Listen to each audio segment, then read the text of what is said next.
तबलीग का काम ही है अच्छाई की तरफ लोगों को बुलाना और बुराई से रोकना। बिल्कुल, बहुत महत्वपूर्ण आपने बात यहां पर कही। इस वक्त हमारे साथ मौलाना महमूद मदनी साहब जुड़ रहे हैं, सेक्रेटरी जनरल हैं जमात उलमाए हिंद के, सबसे बड़े इस्लामिक संगठन के, जो कि पूरे साउथ एशिया में काफी बड़ा प्रभाव है उनका। मौलाना साहब, मैं आपसे जानना चाहता हूं, मौलाना साद अभी भी गायब हैं, तबलीग के जमात पर कई तरह के आरोप लग रहे हैं और खास करके जिस तरह से जो लोग का व्यवहार और आचरण है, मैं आपसे पूछता हूं साहब, क्या किसी तरीके से इसे इस्लामिक कहा जा सकता है? क्या किसी तरीके से इसे जायज ठहराया जा सकता है? नहीं, वो जो आचरण आप बता रहे हैं जी, अगर वो आचरण है तो वो इस्लामिक नहीं हो सकता कभी।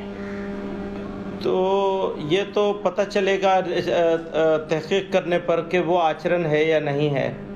जैसा कि मुझसे पहले ज़फ़र साहब कह रहे थे जी, कि ये बहुत हैरत की बात है कि तबलीग का कोई बंदा ऐसी हरकत करेगा, तो इसको विश्वास नहीं होता बिल्कुल। मौलाना साहब, लेकिन तो इसके वीडियो है, आप बता रहे हैं, मैं तो बता रहा हूं, क्योंकि देखिए एक जिम्मेदार चैनल के आधार पर हम इस वीडियो को दिखा रहे हैं लोगों के सामने। बहुत सारे वीडियो, जी, हम वीडियो दिखा रहे हैं और एक जिम्मेदार चैनल के तौर पर मैं अपने चैनल की तरफ से कह सकता हूं कि ये वीडियो बिल्कुल सही और सत्य है, इसमें कुछ भी असत्य नहीं है। लेकिन इसके साथ साथ वीडियो तो अपनी जगह, मौलाना साद को भी तो सामने आना चाहिए। नहीं, वो सामने किसके आएंगे? जिसके सामने आना चाहिए उसके सामने तो वो आए हुए हैं। वो आपके सामने नहीं आए तो वो एक अलग बात है, लेकिन ये कि जहां उनको आना चाहिए, मैंने ये मालूम किया है वहां तो ऐसा नहीं है, ऐसा कि वो कहीं छुपे हुए हैं। लॉ इन्फोर्सिंग एजेंसीज के साथ टच में हैं, वो उनको बता रखा है कि मैं फला जगह हूँ, जब चाहे आ जाओ, मुझसे पूछ लो, बात कर लो। आज सुना मैंने कि उनका कोई बयान भी आया है किसी ऑफिसर का, जो इन्वेस्टिगेशन ऑफिसर है जी, कि हाँ हमारी उनसे बात हो गई है और वो क्वारंटाइन में है, जब वो पूरा हो जाएगा तब हम उनसे सवाल जवाब करेंगे। सामने आने का मतलब मौलाना साहब मेरा ये है, मुझे नहीं लगता कि क्या वो लोगों के सामने वो अपील करे, लोगों के सामने अपना वीडियो तो जारी कर सकते। देखिए, आप हमसे जुड़े हैं कि नहीं, आप लोगों से जुड़े हैं, आप तमाम लोगों तक अपनी बातों को पहुंचाते होंगे, अपने तमाम फॉलोअर्स तक अपनी बात को पहुंचा रहे हैं। तो ठीक इसी तरीके से मौलाना साहब अपना वीडियो जारी करें, कहें। नहीं, वो हर आदमी का अपने काम करने का तरीका होता है जी, तो वो तो कह ही रहे हैं जो कहना है उनको, तो उसके ऊपर इतना जोर देने की मुझे नहीं लगता कि ज़्यादा ज़रूरत है। मुल्क में और भी बहुत सारे इश्यूज़ हैं जिनके ऊपर हमें और आपको सबको मिलकर जोर देना चाहिए। इस वक्त ये हो रहा है जी कि बहुत सारी जगहों पर, शहरों में, कॉलोनियों में मुसलमानों के साथ भी अच्छा व्यवहार नहीं हो रहा है और डॉक्टरों के साथ, मेडिकल प्रोफेशनल्स के साथ भी कई जगह दुर्व्यवहार की खबरें हैं जी। तो हमें ओवरऑल सोसाइटी को एजुकेट करने और समझाने की ज़रूरत है कि देखिए, ये बीमार की खिदमत करने वाला इस वक्त सबसे बड़ा हमारा एहसान करने वाला है, उपकार करने वाला है जी। तो इसलिए मेडिकल प्रोफेशनल्स के साथ, लॉ इन्फोर्सिंग एजेंसीज के साथ, सफाई कर्मचारियों के साथ हम लोगों को बड़े बड़े सम्मान का मामला करना चाहिए, हरगिज़ उनका अपमान नहीं होना चाहिए।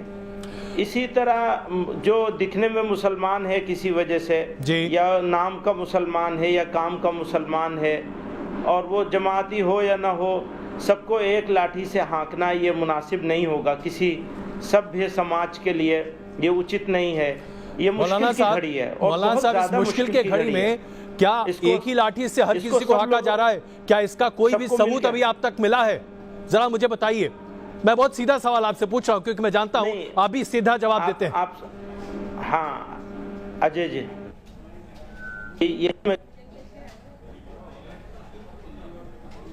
ये वाला है तो कहा भाई अभी नहीं, अभी तो तुम बाहर जाओ, जब हालात ठीक हो जाएंगे, संक्रमण दूर हो जाएगा तब आना। तो इस तरह के हालात कहीं हो रहे हैं, इसी तरह डॉक्टरों के साथ कहीं कहीं हो रहे हैं। मैं उसी को स्पेसिफिक पूरी डिटेल बताई आपको पहले जी। तो मेरा ये, मैं किसी को इल्जाम नहीं दे रहा हूँ जी। मैं एक जनरल प्रॉब्लम जो मार्केट में, रोड पर गांव में मोहल्लों में हो रही है, कहीं कहीं भी चाहे थोड़ी हो रही हो, ये ठीक है कि 2-4 इंसिडेंट को पूरे सोसाइटी का रिफ्लेक्शन नहीं माना जाना चाहिए। चाहे वो मुसलमानों की तरफ से हो, चाहे जमातियों की तरफ से हो, चाहे जमीयतियों की तरफ से हो, चाहे हिंदुओं के किसी एक की तरफ से हो, किसी सोसाइटी को, पूरी सोसाइटी का रिफ्लेक्शन उसे माना नहीं जा सकता। मुझे नहीं लगता मौलाना साहब कि कोई भी आदमी इसे सोसाइटल रिफ्लेक्शन के तौर पर देख रहा है, लेकिन मैं यहां पर आपसे जो समझना चाहता हूं वो ये कि क्या आज सभी गणमान्य व्यक्तियों को, जी मौलाना साहब बस मेरा सवाल सुन लीजिए प्लीज, क्या आज सभी नामचीन व्यक्तियों को इस्लामिक समाज के सामने आकर यह नहीं कहना चाहिए कि कोरोना राष्ट्रीय आपदा है, इस राष्ट्रीय आपदा में हर किसी को मिलकर आगे बढ़ना पड़ेगा? आप अगर छिपेंगे, आप अगर विदेशियों को अपनी मस्जिदों में छिपाएंगे तो आप देश के खिलाफ विद्रोह कर रहे हैं। देखिए अजय जी, मैं इस बहस में बिल्कुल नहीं पढ़ना चाहता हूं कि कहां छुपे हुए हैं लोग और कहां लोगों को खुद लोग अपने आप खड़े होकर पीछे अपने आप को पेश कर रहे हैं। ये बहुत सारे आपको इंसिडेंट ऐसे सुनाए जा सकते हैं जिसमें लोगों ने खुद से जाकर के एडमिनिस्ट्रेशन से कांटेक्ट किया है। बिल्कुल, खुद यहाँ मरकज वालों ने भी एडमिनिस्ट्रेशन से कांटेक्ट बराबर, तो देरी हुई मरकज की तरफ से भी हो सकती है और पुलिस की तरफ से भी हो सकती है। मैं फिर कहता हूं, ये वक्त एक दूसरे को इल्जाम देने के बजाय मिलकर लड़ाई लड़ने का है। एक और मसला मैं आपके सामने रखना चाहता हूं। है इल्जाम हम लोग जी मौलाना साहब, मुझे इस बात की जानकारी मिली कि राष्ट्रीय सुरक्षा सलाहकार अजीत डोभाल साहब ने आपको फोन किया था, आपसे बातचीत हुई थी। मैं आपसे जानना चाहता हूं अजीत डोभाल साहब ने आपसे क्या बातचीत की थी और आपको कैसे लगा कि राष्ट्रीय सुरक्षा सलाहकार के इस पूरे मामले में सामने आने के 20 घंटे के भीतर मामला सुलझता दिखा मरकज का, लेकिन उसके पहले चीजें बहुत अलग दिखाई दे रही थी। हाँ, बात यही है कि जब मुझसे उन्होंने फोन किया और ये कहा कि वहां की प्रॉब्लम है और इसको उन लोगों को समझाना पड़ेगा, तो मैंने कहा कि मैं गारंटी लेकर के कहता हूं बिना बात किए हुए, क्योंकि मैं जमात को जानता हूं थोड़ा सा, तो मैंने बिना बात किए हुए उनको उसी वक्त बोला कि आपने फोन किया है तो जो आप चाहेंगे मुझे मालूम है वो हो जाएगा। क्योंकि जमात का जो सिद्धांत है उनमें बेसिक सिद्धांत 4-5 बेसिक जो सिद्धांत हैं उनमें एक सिद्धांत ये है कि आप लॉ अबाइडिंग सिटीजन के तौर पर अपने आप को रखेंगे, यानी मुल्क के कानून को मानना, लॉ ऑफ द लैंड को मानना आपके लिए सबसे प्रथम चीज होगी, पहली चीज होगी जी। तो मैंने उनको उसी वक्त ये कहा कि मुझे नहीं मालूम कि पहले क्या हुआ है, लेकिन मैं ये बात जानता हूं कि जो आप चाहेंगे वो हो जाएगा, और वही हुआ, जो उन्होंने चाहा वो हुआ। मैं यही कहता हूं कि यह 28 तारीख के बजाय दिल्ली सरकार को यह काम 10 दिन पहले क्यों नहीं किया? दिल्ली सरकार ने उनकी प्रॉब्लम जो थी उसको सॉल्व कर देते और सब लोगों को निकालते, आराम से इवैक्यूएशन करते। मौलाना मदनी, तो आप कह रहे हैं कि अरविंद केजरीवाल की सरकार ने लापरवाही बरती?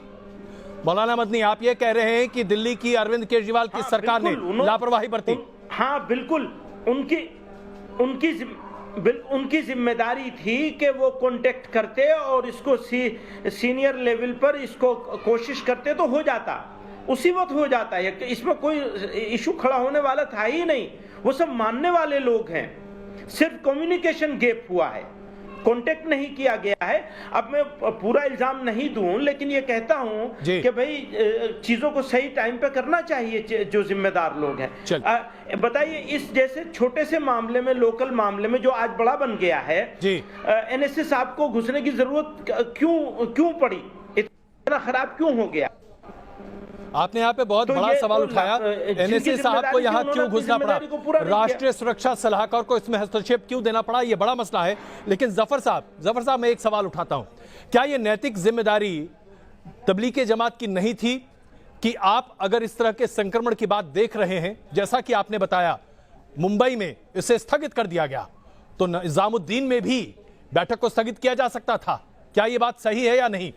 जफर साहब देखिए, नहीं, एक और बात जो मौलाना महमूद साहब ने कही मैं और उसका कहूंगा जी, कि देखिए कुछ जगहों पर ये ऐसा हुआ है, लेकिन मेजॉरिटी यही जो लोग पूरे हिंदुस्तान में गए जी, तो जैसे चेन्नई फॉर एग्जांपल, चेन्नई के जिम्मेदारों से हम लोगों ने भी और मरकज के लोगों ने बात की कि भाई आपको एग्जैक्टली पता है कि कौन कौन लोग पिछले 1.5 महीने में निजामुद्दीन गए थे, और 100% एक एक बंदा वहां के प्रशासन के सामने आया, उनकी टेस्ट हुई। इसी तरह बेंगलोर में, इसी तरह गुजरात में, अहमदाबाद में 425 लोग गए थे, ढूंढे, बताया। यहां बंबई में प्रशासन को यहाँ के जो जिम्मेदार हैं, मौलाना साद साहब की की तबलीग के जो जिम्मेदार हैं बंबई में, उन्होंने एग्जैक्टली उनके पास टेलीफोन नंबर के साथ थे और उन्होंने प्रशासन को भी दिया वो पूरी डिटेल, और खुद एक एक जगह एक एक आदमी को लेकर आए। तो ऐसे कुछ वाकयात हुए हैं जी, लेकिन 95-96% लोग एग्जैक्टली जो 1.5 महीने में निजामुद्दीन में गए थे, दे आर ऑल अकाउंटेड। और गुजरात में तो मुझे हमारे अहमदाबाद के पुलिस कमिश्नर ने मुझे मुबारकबादी का फोन किया कि आपने हमारा काम इतना आसान किया जी। और हम एक ही बात कहते थे हमारे जो लोगों को कि भाई देखो आप आइए सामने, आपको इलाज करना, आपने कोई चोरी तो की नहीं है जी। तो प्यार मोहब्बत से इस तरह से जब उनके साथ किया गया तो गुजरात में और कुछ जगहों पर 100% एक एक बंदा जो गया था वो उसकी जाकर जांच हुई, उनका टेस्ट हुआ और ये सारा सब कुछ हुआ। तो कुछ जगहों पर ये गलती हुई। अच्छा देखिए, मस्जिद में कोई छुपे नहीं है, तबलीग जमात के जो लोग हैं जी वो मस्जिद ही में होते हैं। और जैसे अच्छा जफर भाई जी, नागपुर में महाराष्ट्र पुलिस ने 9 विदेशियों को गिरफ्तार किया, वो भी तब जबकि गृह मंत्रालय ने विदेशियों को उनके वीजा कैंसिल कर दिए थे, उनके पासपोर्ट्स पहले से सामने रखे दिए गए थे, ये लोग सामने नहीं आए थे और ये परसों की खबर है, परसों। तो जाहिर सी बात है लोग अभी भी हैं जो मस्जिदों में हैं, उनकी जानकारी सामने नहीं आती, इसलिए मैं आपसे पूछ रहा हूं।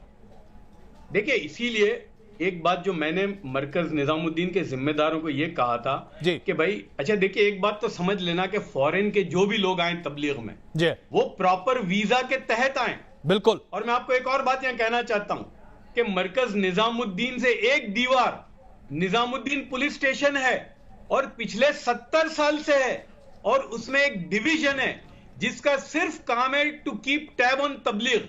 और कोई भी तबलीग जमात में जमात बाहर से आती है फॉरेन से, तो उसका पूरी डिटेल वो पुलिस स्टेशन में होती है, उसके बाद भी वो जमात जहां जाती है उसकी भी पूरी डिटेल प्रशासन के सामने होती है। तो ये अलग बात है कि वीजा के वायलेशन में होम मिनिस्ट्री ने उसको वो कैंसिल कर दिया होगा, लेकिन वो छुपे नहीं है, वो प्रॉपर गए। और इसीलिए मैंने जो इनको कहा मरकज निजामुद्दीन के जिम्मेदारों को कि भाई आपने ये गलती ये की कि आपके यहाँ जो फॉरेन के लोग आए थे, इसलिए कि उसके पहले फॉरेन वालों का जोड़ था साउथ ईस्ट एशिया का, तो आप उन सबको कहीं रखने के बजाय बेहतरीन जगह थी मरकज निजामुद्दीन, आप वहीं उनको रखते और वहीं उसको क्वारंटाइन का एक हिस्सा बना देते। बिल्कुल, बहुत वजह बात आपने यहाँ पे कही। एक आखिरी सवाल मौलाना मदनी मैं आपसे पूछना चाहता हूं, ऐसा क्यों है कि बहुत सारे लोग दक्यानुसी बातों पर आज ज्यादा यकीन करते हैं, लेकिन जो तथ्यात्मक बात है, साइंटिफिक बात है, उस पर जोर नहीं दिया जाता? क्या आप जैसे लोगों को, जो नामचीन लोग हैं, जो समाज पर काफी प्रभाव रखते हैं, साइंटिफिक सोच को आगे नहीं बढ़ाना चाहिए क्या? इससे मेरी समझ में नहीं आया जी कि ये सवाल का यहाँ क्या मौका है, मतलब कौन सी साइंटिफिक सोच की बात कर रहे हैं आप? साइंटिफिक सोच मतलब कि आप देखिए, आप पता है कि पूरी दुनिया भर में कोरोना वायरस का हालात क्या है, हमें डिस्टेंसिंग मेंटेन करना आवश्यक है, हम अनावश्यक बाहर निकलने से अपने आप को बचें। तमाम आपने कहा कि चिकित्सा कर्मियों को आप भगाएं नहीं, तमाम लोगों को आप समर्थन दें। हम अगर सोशल डिस्टेंसिंग नहीं रखेंगे, सरकार के नियमों का पालन नहीं करेंगे, तो हम तो सरकार की तमाम कोशिशों को धता बता रहे हैं, और ये बहुत सारे लोग कर रहे हैं साहब। अच्छा अभी आप सुनिए जी साहब, इस मुल्क में लाखों मस्जिदें हैं जी, और जमात से नमाज पढ़ना और जुमे की नमाज पढ़ना, रोजाना 5 मरतबा नमाज पढ़ना जी सब लोगों पर अनिवार्य है। आप कितनी मस्जिदें इस मुल्क में ऐसी बता पाएंगे जहां बंद न कर दिया गया हो नमाजियों का आना और 2-4 मिलकर बस पढ़ लेते हो? 2-3 आदमी, सारी मस्जिदें जी, शायद एक भी मस्जिद आप ढूंढेंगे तो नहीं मिल पाएगी आपको ऐसी जहां कानून की खिलाफ वर्जी हो रही हो। तो मुश्किल यह है कि आपको जो कहीं कोई काला निशान नजर आ गया तो वही सबसे बड़ा हो जाता है। नहीं मौलाना साहब, मैं काला निशान निकालने की बात नहीं कर रहा। देखिए, न्यूज नेशन एक बहुत ही जिम्मेदार चैनल है, इसलिए बहुत ही जिम्मेदारी से मैं ये कहता हूं कि बेलगाम की तस्वीरें हमने दिखाई जिसमें बहुत सारे लोग मस्जिद में थे, पुलिस को भगाना पड़ा लोगों को।